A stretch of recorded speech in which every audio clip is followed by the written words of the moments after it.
សូមក្រាបថ្វាយបង្គំព្រះថេរានុថេរៈគ្រប់ព្រះអង្គសូមគោរពសម្ដេចទ្រង់ឯកឧត្តមលោកជំទាវអស់លោកស្រីអ្នកនាងកញ្ញានិងអ្នកសារព័ត៌មានទាំងអស់ជាទីគោរពនិងជាទីមេត្រីក្រុមអ្នកនាំពាក្យក្រសួងមហាផ្ទៃសូមអនុញ្ញាតធ្វើសេចក្តីសង្ខេបព័ត៌មាន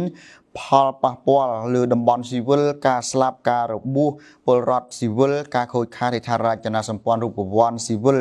ការបង្អាក់សេវារដ្ឋបាលសាធារណៈនិងការគាំពៀពលរដ្ឋភៀសឹកដោយសារអំពើឈ្លានពានប្រដាប់អាវុធលើ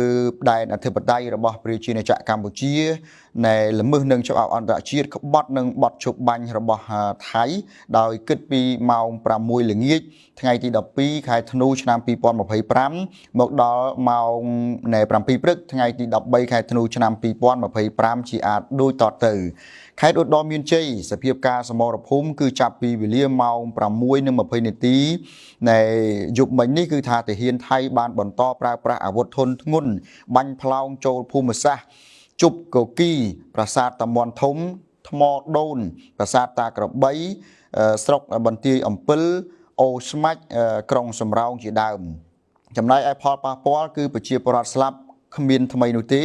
តែចំនួនសរុបបូកយោងគឺមាន4នាក់ស្រីម្នាក់និងទារកម្នាក់បងប្អូនប្រជាពលរដ្ឋដែលរងរបួសក៏គ្មានថ្មីដែរបូកយោងទិន្នន័យដើមគឺសរុប12នាក់ស្រីម្នាក់ចំពោះការខូចខាតទ្រព្យសម្បត្តិសាធារណៈក៏មិនទាន់មានថ្មីដែរឯការខូចខាតសរុបបូកយោងមកគឺមានប្រាសាទតាក្របី1កន្លែងវត្តអារាម2កន្លែងសាលាឆោតទៀន1កន្លែងមណ្ឌលសុខភាព1កន្លែងអគារកងពលតូចថ្មើរជើងលេខ42 1កន្លែងទីលានទិញដំឡូង1កន្លែងសាលាមត្តេយ្យ1ខ្នងហើយគ្រាប់ធ្លាក់ចូលសាលារៀនចំនួន3កន្លែងឯការខូចខាតទ្រព្យសម្បត្តិឯកជនណែក៏គ្មានថ្មីដែរប៉ុន្តែបូកយោងសរុបការខូចខាតគឺមានផ្ទះសម្បែងបងប្អូនប្រជាពលរដ្ឋស៊ីវិលចំនួន20ខ្នងអគារកាស៊ីណូចំនួន2កន្លែងស្ថានីយ៍ប្រេងឥន្ធនៈ1កន្លែងរថយន្ត4គ្រឿងម៉ូតូ1គ្រឿងសាលារៀនចំនួន260ទីតាំងបានបន្តផ្អាកដំណើរការទាំងស្រុងដដែលចំពោះជនភៀសសឹកវិញគឺជនភៀសសឹកគឺបានកើនឡើងដល់សរុបមានចំនួន12094គ្រួសារស្មើនឹង41241នាក់ក្នុងនោះគឺមានស្រីចំនួន19891នាក់ខេត្តព្រះវិហារគឺសភាពការតាមព្រំដែនកងទ័ពថៃបានបន្តបាញ់ប្រហារលើកងកម្លាំងរបស់កម្ពុជាយើងនៅតំបន់អានសេះតំបន់ប្រាសាទព្រះវិហារនិងតំបន់មុំបីក៏ប៉ុន្តែទោះបីយ៉ាងណាក៏ដោយកងកម្លាំងកម្ពុជាគឺឈរជើងយ៉ាងរឹងមាំអង្អាចគ្រប់គោលដៅទាំងអស់ចំពោះផលប៉ះពាល់អំពីរបួសនិងស្លាប់គឺគ្មានថ្មីទេប៉ុន្តែបូកយោងសរុបគឺករណីស្លាប់នៅឯព្រះវិហារគឺមាន1នាក់និងរបួសសរុបមាន2នាក់បាទការខូចខាតទ្រព្យសម្បត្តិសាធារណៈក៏មិនទាន់មានថ្មីដែរតែចំនួនបូកយោងសរុបនៃកងទ័ពសំទុះអគារកងទ័ពជើងគោក3ខ្នងខូចខាតទ្រព្យសម្បត្តិឯកជនក៏មិនទាន់មានទិន្នន័យថ្មីដែរប៉ុន្តែបូកយោងសរុបការខូចខាតពីដើមទីរហូតមកដល់ពេលនេះគឺផ្ទះបងប្អូនប្រជាពលរដ្ឋស៊ីវិលចំនួន2ខ្នងកាស៊ីណូ1កន្លែងចំពោះជនភៀសសឹកវិញគឺជំនះប្រជាពលរដ្ឋនៃកើនឡើងសរុបដល់7920គ្រួសារស្មើនឹង26762នាក់ក្នុងនោះមានស្រីចំនួន14657នាក់ខេត្តពោធិ៍សាត់ស្ថានភាពនៅតាមបន្ទាត់ព្រំដែនគឺយប់នៅម៉ោង22:50នាទីថ្ងៃទី12ខែធ្នូឆ្នាំ2025គឺថៃបានប្រើដ្រូនពំក្បាលគ្រាប់ទម្លាក់នៅវរៈនគរបាល825ចំនួន3គ្រាប់និងបាញ់កំភ្លើងធំចំនួន2គ្រាប់នៅក្នុងឃុំថ្មដាយប់ម៉ោង23:41នាទីថ្ងៃទី12ខែធ្នូឆ្នាំ2025ថៃបាញ់កំភ្លើងធំចំនួន2គ្រាប់នៅអូភ្លុកដំរីព្រឹកម៉ោង2:56នាទីទៀបភ្លឺនៅថ្ងៃទី13ខែធ្នូឆ្នាំ2025ថៃបានបាញ់កំភ្លើងធំចំនួន2គ្រាប់ប្រភេទ130មីលីម៉ែត្រនៅទីបញ្ជាការវរៈ556នៅថ្ងៃទី13ខែធ្នូឆ្នាំ2025គឺថៃបានប្រើប្រាស់យន្តហោះ F16 ចំនួន2គ្រឿងក្នុងនោះគឺព្រឹកម៉ោង5:50នាទីថៃបាញ់គោលដៅអគារកាស៊ីណូនៅចំណុចនិយាមការ តេអ៊ុយបាទ53 261 41 761ចំនួន1គ្រាប់ហើយព្រឹកម៉ោង5:55នាទីថៃបានបាញ់គោលដៅអគារកាស៊ីណូមួយគ្រាប់ទៀតហើយព្រឹកម៉ោង6:02នាទីថៃបានបាញ់គោលដៅស្ពានជ័យជំនះចំណុចនិយាមការអ៊ុយសំទុះតេអ៊ុយ55 191 48 261ចំនួន1គ្រាប់ព្រឹកម៉ោង6:07នាទីថៃបានបាញ់គោលដៅស្ពានជ័យជំនះចំនួន1គ្រាប់ទៀតបាទព្រឹកម៉ោង6:12នាទីថៃបានបាញ់គោលដៅស្ពានជ័យជំនះគឺស្ពានចាស់ចំណុចនិយាមការតេអ៊ុយ55 201 48 345ចំនួន1គ្រាប់ចំពោះនៃផលប៉ះពាល់ទំហំនៃការខូចខាតគឺនៅមិនទាន់ក្តាប់បានច្បាស់លាស់នឹងមូលនៅឡើយទេដោយសារតែសកម្មភាពយោធាឬក៏ការវាយប្រហារល្មើសច្បាប់អន្តរជាតិក្បត់និងបទជប់បាញ់របស់ភាគីថៃនៅបន្តហើយក្នុងនោះក៏យន្តហោះថៃនៅពេលនោះគឺនៅមិនទាន់បញ្ឈប់សកម្មភាពនៅឡើយដែរនោះបាទចំពោះនៃជនភៀសសឹកវិញគឺជនភៀសសឹកសរុបគឺឡើងចំនួន900គ្រួសារដែលស្មើនឹង3221នាក់ស្រីចំនួន1542នាក់ខេត្តបន្ទាយមានជ័យស្ថានភាពតាមបន្ទាត់ព្រំដែនគឺថៃបន្តវាយប្រហារតាមបណ្ដោយព្រំដែនកម្ពុជាថៃភូមិសាស្ត្រស្រុកអូជ្រៅស្រុកស្វាយជ័យស្រុកថ្មពួកនិងក្រុងប៉ោយប៉ែតប៉ុន្តែកងកម្លាំងប្រដាប់អាវុធរបស់កម្ពុជាយើងនៅតែឈរអង្អាចបានម្ចាស់ការលើសមរភូមិគ្រប់គោលដៅចំពោះផលប៉ះពាល់ក៏មិនទាន់ប្រមូលបានទិន្នន័យជុំដែរហើយជនភៀសសឹកគឺបានជំលះបងប្អូនប្រជាពលរដ្ឋភៀសសឹកថ្មីចំនួន4205គ្រួសារស្មើនឹង13016នាក់ស្រីចំនួន14436នាក់ហើយបូកយោងពីតួលេខមុនមកដល់ពេលនេះគឺថាមានចំនួន43000សំទោស43460គ្រួសារស្មើនឹង147,472នាក់ស្រីចំនួន82026នាក់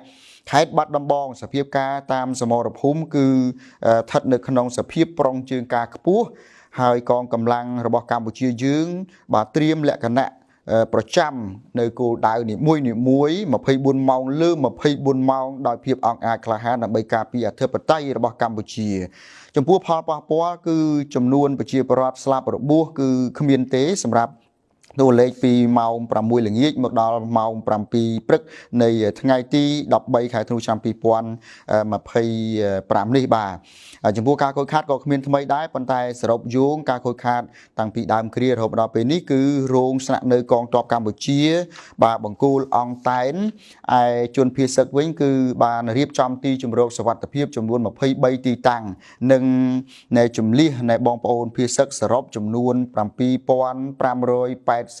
គ្រួសារស្មើនឹង25808នាក់ស្រីចំនួន14080នាក់បាទហើយវិធានការបន្ទាប់របស់រដ្ឋបាលខេត្តដើម្បីត្រួតសភាពការជាពិសេសគឺបងប្អូនភៀសសឹកគឺបានរៀបចំទីជម្រកសុវត្ថិភាពសម្រាប់ជនភៀសសឹកចំនួន26ទីតាំងដោយបានប្រើប្រាស់23ទីតាំងរួចរាល់ហើយនិងត្រៀមបំរុង3ទីតាំងបន្តទៀតបាទខេត្តកោះកុងសភាពការនៅសមរភូមិគឺយប់ម៉ោង18:45នាទីថ្ងៃទី12ខែធ្នូឆ្នាំ2025មានដ្រូនមួយចំនួនសំទោសមានដ្រូនចំនួន1គ្រឿងហោះចេញពីខាងថៃលំហសមុទ្រគឺស្លាបខាងឆ្វេងកាត់ប៉ុស្តិ៍ត្រួតពិនិត្យផ្លូវទឹកមកលើអគារកោះកុងរីសតឆ្ពោះទៅខេត្តកោះកុងយប់ម៉ោង19:30នាទីមានយន្តហោះស៊ើបការចំនួន1គ្រឿងហោះចេញពីមាត់សមុទ្រខាងថៃកាត់លើភ្នំនៅស្លាបស្ដាំតម្រង់ទៅខេត្តកោះកុងយប់ម៉ោង19:38នាទីដល់ម៉ោង19:45នាទីដ្រូនមួយគ្រឿងហោះលើទីបញ្ជាការតំបន់ប្រតិបត្តិការសឹករងកោះកុងចំណុចTT 826 853កាត់ទៅភូមិស្មាច់មានជ័យសង្កាត់ស្មាច់មានជ័យក្រុងខេមរភូមិន្ទតាមព្រែកកោះប៉ោបន្ទាប់មកគឺបានហោះត្រឡប់ទៅប្រទេសថៃវិញនៅរយៈកម្ពស់ពី100ម៉ែត្រទៅ120ម៉ែត្រយប់ម៉ោង 21:40 នាទីបាទដ្រូនថៃមួយគ្រឿងបានហោះសំកាំងនៅក្នុងរយៈកម្ពស់500 ម៉ែត្រនៅចំណុចឆ្នេរកោះយ៉ក្នុងភូមិសាស្ត្រភូមិ1ឃុំបាក់ខ្លងបាទស្រុកមណ្ឌលសីមាចូលដល់ថ្ងៃទី13ខែធ្នូឆ្នាំ2025ម៉ោង2ទីភ្លឺថៃបានបាញ់កម្លើងធំចេញពីនាវាចម្បាំងពីភូមិខ្លងសុនស្រុកខ្លងយ៉ៃខេត្តត្រាតចម្ងាយប្រហែលជា10គីឡូម៉ែត្រពីមាត់ច្រកចំគូលផែប៉ុស្តិ៍ទឹកអន្តោប្រវេសន៍ចំនួន2គ្រាប់បណ្ដាលឲ្យខូចអគារប៉ុស្តិ៍ប្រហែលជា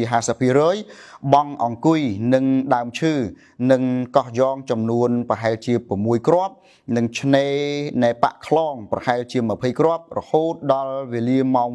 2:20នាទីទីភ្លឺទើបមានសភាពស្ងប់ស្ងាត់ហើយនៅព្រឹកម៉ោង6នៃថ្ងៃទី13ខែធ្នូឆ្នាំ2025នេះថៃបានជម្លៀសប្រជាជនរបស់ខ្លួនចេញពីភូមិខាងលើបាទប្រជាពលរដ្ឋស្រុកមណ្ឌលសីមានិងក្រុងខេមរភូមិន្ទបានសម្រុកចេញទៅរកទីតាំងជំរកសុវត្ថិភាពនៅតាមបណ្ដាស្រុកដែលផ្សេងនិងមានការកកស្ទះនៅលើកំណាត់ផ្លូវលេខ48និងនៅលើស្ពាននៃកោះកុងប៉ុន្តែទោះបីយ៉ាងណាក៏ដោយអាជ្ញាធររដ្ឋបាលគ្រប់ថ្នាក់និងកម្លាំងចម្រុះចំណុះខេត្តគឺកំពុងតែរៀបចំសម្របសម្រួលបងប្អូនប្រជាពលរដ្ឋទៅតាមផែនការដែលបានត្រៀមទុកជាមុនជាពិសេសគឺជំរកសុវត្ថិភាពដែលបានរៀបចំរួចរាល់ហើយជាស្រេចសូមឲ្យបងប្អូនទាំងអស់គឺនៃម្ចាស់ការហើយជឿជាក់និងប្រកបដោយស្មារតីរឹងប៉ឹងដើម្បីប្រយុទ្ធតតាំងជាមួយនឹងប្រឆាំងសំទុះជាមួយនឹងខ្មាំងនៃសត្រូវដែលកំពុងតែវាយប្រហារឈ្លានពានល្មើសនឹងច្បាប់អន្តរជាតិក្បត់នៅបទជប់បាញ់នេះបាទក៏ប៉ុន្តែទោះបីយ៉ាងណាក៏ដោយកងកម្លាំងប្រដាប់អាវុធនៅសមរភូមិមុខរបស់យើងបានឈរជើងយ៉ាងរឹងមាំអង្អាចនៃគ្រប់គោលដៅ24ម៉ោងលើ24ម៉ោងក្នុងស្មារតីប្រុងជើងការខ្ពស់បំផុតទោះបីជានៃក្របកំភ្លើងយុទ្ធសំទុះអាវុធយុទ្ធភ័ណ្ឌនិងយុទ្ធឧបករណ៍ផ្សេងរបស់ថៃសម្ញើយ៉ាងណាក៏ដោយក៏កងទ័ពរបស់កម្ពុជានគរបាលការពារព្រំដែនគោកនិងព្រំដែនទឹករបស់កម្ពុជានៅតែញញឹមដោយអង្គអាចជឿជាក់លើនៃរាជរដ្ឋាភិបាលនិងការតបតណាមួយនៅក្នុងពេលដែលមានបទបញ្ជាអំពីផលប៉ះពាល់ក៏មិនទាន់ទទួលបានព័ត៌មានឬក៏របាយការណ៍មូលនៅឡើយដែរហើយជនភៀសឹកគឺក៏មិនទាន់កំណត់ចំនួនបាននៅឡើយដែរដោយសារស្ថានភាពនៅពេលនេះហើយក៏បានត្រៀមជំរកសុវត្ថិភាពចំនួន10ទីតាំងនៅស្រុកនៃកោះកុងស្រុកបទុមសាគរនិងស្រុកស្រែអំបិលរួចរាល់បើវិលមកខេត្តបៃលិនវិញសភាពការគឺនៅតាមបណ្ដោយព្រំដែនកម្ពុជាថៃមានសភាពស្ងប់ស្ងាត់ហើយផលប៉ះពាល់ក៏គ្មានដែរហើយចំណែកជនភៀសឹកគឺពុំទាន់មាននៅឡើយទេទោះបីយ៉ាងណាក៏ដោយរដ្ឋបាលខេត្តបាទគឺបានរៀបចំរួចជាស្រេចហើយគ្រប់មុខសញ្ញាដើម្បីឆ្លើយតបរាល់ការវាយប្រហារដោយល្មើសនឹងច្បាប់អន្តរជាតិពីភាគីថៃសៀមរាបវិញគឺមានជនភៀសឹកសរុបកើនឡើងដល់នៃ26855គ្រួសារស្មើនឹងដែល87350នាក់ស្រីចំនួន46923នាក់បាទតេតិនទៅនឹងចំនួនជនភៀសឹកសរុបមកដល់ពេលនេះបានន័យថាគិតពីម៉ោង6ល្ងាចថ្ងៃទី12ខែធ្នូរហូតមកដល់ព្រឹកនៃម៉ោង7ថ្ងៃទី13ខែធ្នូនេះគឺយើងខ្ញុំមិនទាន់ហ៊ានសន្មត់ថាវាជាលក្ខកម្រិតណាទេប៉ុន្តែជាការបូកសរុបយោងនឹងថ្មីជាការប៉ាន់ប្រមាណបឋមគឺជាង120,000គ្រួសារបាទដែលបងប្អូនភៀសឹកទៅកាន់នៃជំរកសុវត្ថិភាពបាទនឹងទៅកាន់ផ្ទះនៃសាច់ញាតិរបស់ខ្លួនឬក៏ទៅកាន់ទីកន្លែងផ្សេងនេះគឺមិនទាន់នៃបូកបញ្ចូលនឹងបងប្អូននៅក្នុងនៃខេត្តកោះកុងនៅឡើយដែរបាទហើយចំនួនបងប្អូនភៀសឹកសរុបជាការបូកយោងនិងជាការប៉ាន់ស្មានបឋមសិនគឺមានប្រមាណជាង40,000នាក់បាទដែលបាននៃជំលះចេញពីការវាយប្រហារល្មើសច្បាប់អន្តរជាតិ ในกบฏบทชุบันระบอบในเพียกีไทยจีรวมการเฉลียนเปลี่ยนโดยประดับบทกรุบทนหนึ่งกรุบตุ่มรงหรือมือฉบับอันตรจีดกบฏหนึ่งบทชุบันมาลือโปรณเพียบตึกใดในปริจีนจากกัมพูชีคือบานปะปอชราอันกันไหลในปันท้ายกองกำลังในประดับอาวุธจมรกระบอบกัมพูชีคือเนื้อแต่อ่องอาจคลาหานมาจากกาโชจึงรึงม้อมหายหนึ่งบานในวิบะในจำนวนโกดาวมวยจำนวนดอนดาวบานในการกันกับหนึ่งกำติกกำลังรู้ระบอบสตรีพร้อมแต่งยุทธุปกรณ์มาชูบายฟื้นดำหน้าระบอบสตรีอย่างเจริญพองได้chỉ tiếtพิบร่วมคือการวิประหารเลือกัมพูชีchỉประเสริฐเลือดำบอลสิวิลในขนมไข่ในประเทศไข่ระดอมินเชยบันทีมินเชยบัตรบองกอกกงหนึ่งไข่ปูซัดได้บรรดาเอาเมียนการสลับการระบุพร้อมแต่งโคตรขาดภูมิทานเตียสมัยบองปอนบุชีปรอดสิวิลสลาเรียนวัดอารามตีตังศาสนาเนียประสาทโบราณสมบัติไปเตกพรวัดปทวมนุษยจิตในเอาหนึ่งสำนองอากีรอดไอกระชุนให้ทาราชนาสมปอนรูปบวรชิชราอนหนึ่งบังกอตุกลุมบ้าทูตุกบกมันนิ่งดอลประชีปรอดสิวิลรอบซับในเมินเนี่ยชีไปเซคือตีรั่วบากอมาสตรีมีไม้จาเจรีเนี่ยจุงงือประซองโดนจีตาจีอาจาหนึ่งศาสนึกในบรรดาศาสนาในชิชราอนพองได้แต่ร่งในตุกลุมบ้าร่งกาทูตุกบกมันนิ่งปีสำนักเพียกีไทยหรือมือหนึ่งฉบับอันตรจีดขบฏหนึ่งบทฉุบใบนี้บ่าขยมคณะขยมส้มประจำดองเตี้ยเปียปอนตัวหนึ่งจำนวนบองปอนจนพิเศษคือตีมวยยืงรอบแต่จำนวนได้ในขนมเหมือนโดยสวัสดิภาพบ่าหายกลายคลาคือก่อรอบบรรจุจมวยหนึ่งประชีปรอดยืงได้พิเศษในการเตียสัญญ์มาจำนวนเตี้ยก็ยืงปุ่มบานรอบบรรจุได้จังหายจำนวนได้ชมคณะชมจะประกินหนึ่งจุดเรียบจูนในปีนี้คือชีจำนวนในสนิทานปฐมมวยจุ่มเฮียนสันยืงหนึ่งในจูนปอดเมียนชีบรรทบรรทบดอลบองปอนประชีปรอดบานตัวชีพปันท้ายเหมือนเม้นทั่วบองปอนปัสเสอารามเตคือกองกำลังในชูมุกระบอกยืงบ่าคือโชว์ชืงอย่างเรื่องมอมอ่องอาจนะบ่าหายบองปอนในสมรภูมิกราวสามัคคีมูไดคณีกราวในดัมโบรีรัฐาภิบาลกัมพูชีระบอกยืงอย่างในพอพ่อกลุ่มดำเนินการนโยบายกูจิตติมุตนะหายขนมนุคือกระทรวงมหาดไทยในรัฐบาลกัมพูชีประกาศความโตหนึ่งชื่อเจี๊ยอย่างมุดม่อมหรือยุทธศาสตร์การพิชิตระบบสำนักอาเกะมหาสนาปะได้จูฮุนไซน์ประเทศพฤษภีหนึ่งจีอาเกะพอพีจวนคู่ในกองกำลังประดับอาวุธกัมพูชีหนึ่งสำนัก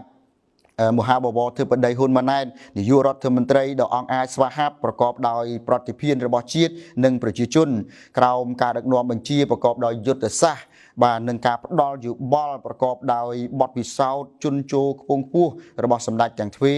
กองยุทธภูมิไคมระภูมิในกระทรวงการพิจิตหนึ่งนโกบาการพิพรมแดนกระทรวงมหาดไทยบานกำปงไตประกิสมาคณีการปีโปรณเพียบตึกใดการปีเทปไตระบอบชีตประกอบโดยมาจากกาองอาจคลาหานโชเชืองอย่างเรื่องม่อมนึ่งมีนเปรียบเชนียกรุบโกดาวในสมรภูมิประยุทธ์บ่าบตู้ใบเชียปอดเมียนได้ขยมการนาขยมกระโดเชียกระทรวงการพิจิตโลกบาลบังฮานทาพิกีไทยบากาวีประหาแบบนี้แบบนู้อย่างนาก็ดาวบ่ากระทรวงมหาดไทยในปริจีนจากกัมพูชีเตรียมตีเอาพิกีไทยบ่าบรรชุบจีบรรทอนในรัวอุกฤษกรรมเฉลียนเปลี่ยนอุกฤษกรรมสงครามอุกฤษกรรมประชามรุษย์จีตามละดอกเงี้ยมอกอนวัตบานเป็นเล่งตามบทจุบันจีพิเศษคือสิ่งใดทลายการร่วมสดายปีกิจโปรมเปรียงซ่อนจะเพียบกัมพูชีไทยจะหัดเลขาโดยนายกรัฐมนตรีในประเทศทั้งปีแต่มีประเทศนี้เทพได้สหรัฐอเมริกนั่งนายกรัฐมนตรีมาเลเซียจะหัดเลขาจีสะไซโปรมเตียงการทลายซากรมโทรสวากุมปีบรรดาเมืองบริเตหนึ่งสหกรมอันตรชีตจารอย่างพอพอหายขนมนู้คือตรในอนวัตตามกูก้าในกิจสันตเนียระเวียงในอาดัมนายกรัฐมนตรีมาเลเซียจมวยหนึ่งในพิกีเปียปอน ហើយជាពិសេសគឺកិច្ចសន្ទនាជាមួយនឹងអាដាមដូណាល់ត្រាំប្រធានាធិបតីសហរដ្ឋអាមេរិកដែលលោកចង់ឲ្យបញ្ឈប់ជាបន្ទាន់នៅការវាយប្រហារឈ្លានពានហើយវិលទៅគោរពឲ្យបានម៉ត់ចត់នៅបទឈប់បាញ់និងសេចក្តីថ្លែងការណ៍រួមស្តីពីកិច្ចព្រមព្រៀងសន្តិភាពកម្ពុជាថៃនៅក្នុងទីក្រុងកូឡាឡាំពួរពេលកន្លងទៅនេះយើងឃើញថាបងប្អូនប្រជាពលរដ្ឋយើងសរស័ក្តិសរសាំពាក់ព័ន្ធទៅនឹងការចូលរួមបាទជួយដល់បងប្អូនភៀសឹកទាំងទ្រព្យសម្បត្តិស្មារតីសម្ភារៈថវិកាគ្រប់បែបគ្រប់យ៉ាងទាំងអស់ហើយជាពិសេសគឺកាកបាទក្រហមកម្ពុជាទាំងថ្នាក់នៃជាតិនិងតាមបណ្ដារាជធានីខេត្តដែលដឹកនាំដោយសម្ដេចគតិព្រឹទ្ធបណ្ឌិតប៊ុនរនីហ៊ុនសែនជាប្រធាននិងក្រមម្លប់របស់សម្ដេចម៉ែនៃយើងគឺលោកតែងគិតគូរទាំងយប់ទាំងថ្ងៃដើម្បីចាត់ចែងជួយដល់បងប្អូនប្រជាពលរដ្ឋភៀសឹកបងប្អូនរងគ្រោះហើយនឹង